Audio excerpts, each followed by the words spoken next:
안녕하세요. 이번 영상에서는 제가 직접 저희 한의원에 들어오는 녹용이 어떤 가공 과정을 거치는지 모두 보여드릴 거고요. 그리고 중간중간에 러시아산 녹용과 다른 녹용을 어떻게 구분하는지, 그리고 또 어떤 녹용이 좋은 녹용인지도 설명을 드릴게요. 먼저 가공 과정을 설명을 드릴게요. 전체 과정을 먼저 설명을 드리면 1차 가공 과정과 2차 가공 과정으로 나눌 수 있습니다. 먼저 1차 가공 과정에서는 뿔을 자르는 절각, 그리고 워터쿠킹, 자연건조로 이루어져 있고요. 그리고 2차 가공 과정에서는 이제 털을 없애는 검호 과정, 그리고 술에 담궈 놓는 주침, 그리고 얇게 써는 절편, 그리고 자연건조, 그리고 분리 작업으로 나뉩니다. 첫 순서부터 이제 말씀을 드리면, 먼저 이제 절각을 해야겠죠. 녹용의 뿔을 자르는데, 보통 녹용이 이제 봄에 뿔이 자라나기 시작해서 보통 한 60일에서 80일 정도 되면 절각을 합니다. 그러면 이제 60일, 80일, 100일 정도 있으면 뭐 차이점이 뭐냐고 물어보실 수 있죠. 당연히 날짜가 지날수록 뿔이 이렇게 자라겠죠. 성장을 해서 커지고, 여기서 이제 중요한 것은 뿔에서 이제 골화가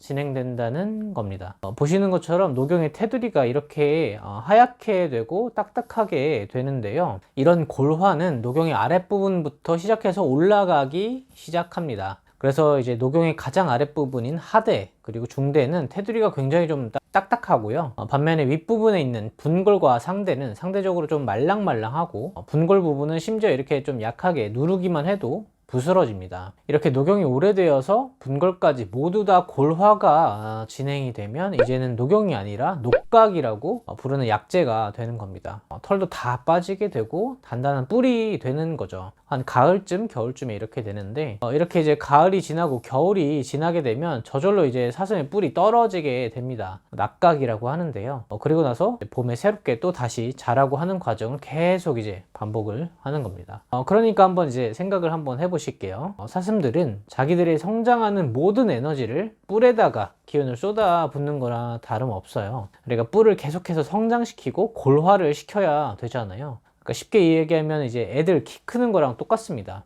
뼈가 이제 점점 커지고 애들도 이제 자라잖아요. 그런 에너지와 성장에 필요한 유효 성분들이 녹용의 뿔 끝에 모여 있다는 겁니다. 녹용의 끝으로 갈수록 이제 계속 혈액을 보내고 자라나게 이제 만들어야 하니까요. 그래서 이제 애들 성장할 때 녹용의 분골, 이제 끝부분을 쓰는 겁니다. 녹용 분골에 있는 성장과 관련된 호르몬, 여러 유효 성분들은 이제 다른 부위보다 훨씬 더 많겠죠. 사슴 입장에서도 이제 계속 뿔을 키워야 하니까요. 이런 유효 성분들을 달여서 섭취했을 때 피로감을 회복시키고 체내에 손상된 조직을 복구시키는 겁니다. 그러니까 녹용이 최고의 보약으로 쓰이는 거죠. 어쨌든 이제 절각 과정에 대해서 너무 좀 길게 설명을 드렸는데요. 이렇게 절각을 하고 나면 그 다음에 이제 워터쿠킹이라는 과정을 거칩니다. 워터쿠킹은 이제 끓는 물에 약 1, 2분씩 한두 번 정도 반복하는 과정을 거치는데요. 녹용의 혈, 그러니까 피를 전체적으로 좀 퍼뜨리고 수분을 제거하기 위한 과정입니다. 당연히 이제 끓는 물이니까 살균도 어느 정도 좀 되겠죠. 이렇게 이제 워터쿠킹을 한 후에 85도 정도의 건조기에서 4, 5시간 정도 이제 건조를 시킵니다. 살균과 훈제를 거치는 거죠. 그 이후에 한 30일에서 한 45일 정도 건조실에서 바람을 통해서 말리기 시작합니다. 러시아에서는 이 과정에서 자연건조 방식을 선택하는데요. 러시아의 춥고 서늘하고 건조한 환경에서 이렇게 자연건조 시키는 거죠. 이렇게 자연 친화적인 건조 방식 때문에도 러시아산 녹용 가격이 더 비싼 이유가 됩니다. 이렇게 해도 녹용에 있는 수분이 100% 마르는 것이 아니기 때문에 진공 상태에서 100% 수분을 모두 제거하는 과정을 차후에 또 거치게 됩니다. 이런 과정을 거쳐야 건녹용, 그러니까 마른 녹용이 되는 거죠. 지금 보시는 녹용들이 러시아산 건녹용입니다.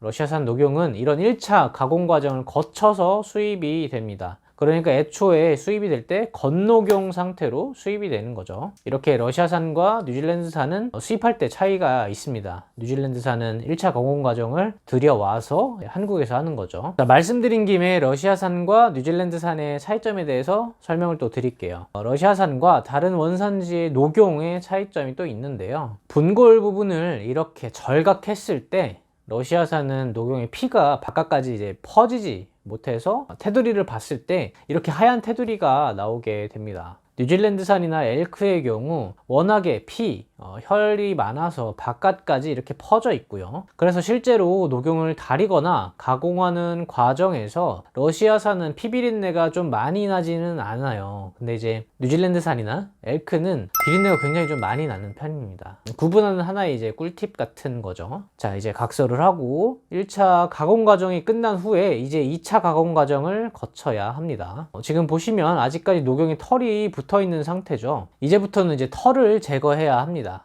불로 먼저 녹용을 지지고 거모한 녹용을 브러쉬로 닦게 됩니다. 그러면 이렇게 깨끗한 상태가 되죠. 이렇게 털을 제거한 상태가 되면 술로 이제 주침이라는 걸 하게 됩니다. 술에 담궈놈으로 해서 녹용의 혈이 더 잘 퍼지게 만들고, 그리고 이제 살균하는 효과까지 생기는 거죠. 그 다음에는 이제 기계를 이용해서 녹용을 절편으로 얇게 썰기 시작합니다. 그러면 이렇게 녹용이 이쁘게 나오게 되는데요. 지금 썰고 있는 부분은 분골과 상대 부분입니다. 처음에는 이렇게 분골과 꽃상대 부분, 그러니까 녹용의 이제 분골에 붙어 있는 상대 부분이죠. 여기를 자르고 나서 이렇게 녹용을 세워 놓습니다. 아직 녹용 안에서 마르지 않은 피를 제거하는 과정이죠. 어쨌든 이렇게 이제 절편된 상태의 녹용을 자연 건조시키게 됩니다. 사실 이 자연 건조시키는 과정이 가장 좀 중요한데요. 이렇게 녹용 절편한 것을 자연 건조시키는 경우가 사실 거의 없습니다. 대부분은 이제 자연 건조가 아니라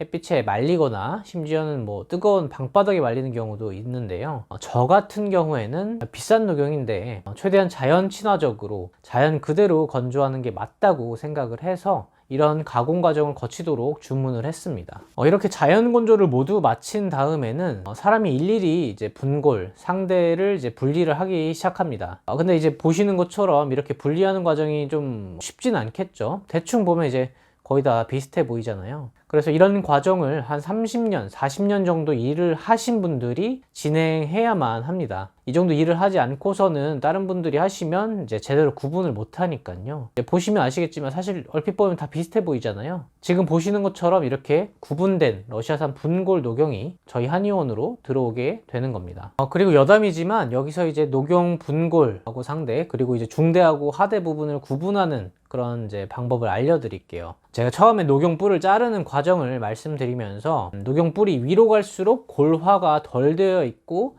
성장인자가 많이 있다고 말씀드렸잖아요. 그래서 중대 하대 부분과는 다르게 분골이나 상대 부위는 골화가 덜 됐기 때문에 쉽게 좀 바스러지는 특징이 있어요. 중대와 하대 부위는 단단하기 때문에 눌러도 쉽게 바스러지지 않고요. 그리고 이제 반대로 녹용의 제일 윗부분, 가장 비싼 부분인 팁은 굉장히 단단해서 거의 돌 같습니다. 아무래도 이제 가장 위에 부분, 겉에 있는 부분이니까 그럴 수밖에 없겠죠. 지금 보시는 것처럼 팁 부분을 이제 절각하는 장면인데요. 팁 부분을 절각하기 전에 너무 단단하기 때문에 이렇게 불로 한번 지지는 과정을 거치게 됩니다. 이렇게 불을 한번 지져서 좀 말랑말랑하게 만든 다음에 절각을 해야 자연스럽게 날이 상하지 않고 절각을 할 수 있는 거죠. 그 다음에는 지금 보시는 것처럼 이제 바로 구분하는 걸 보여드릴 텐데요. 오른쪽부터 녹용이 분골, 상대, 중대, 하대입니다. 이제 점점 손으로 깨는 게 힘들어지는 걸 볼 수 있는데요.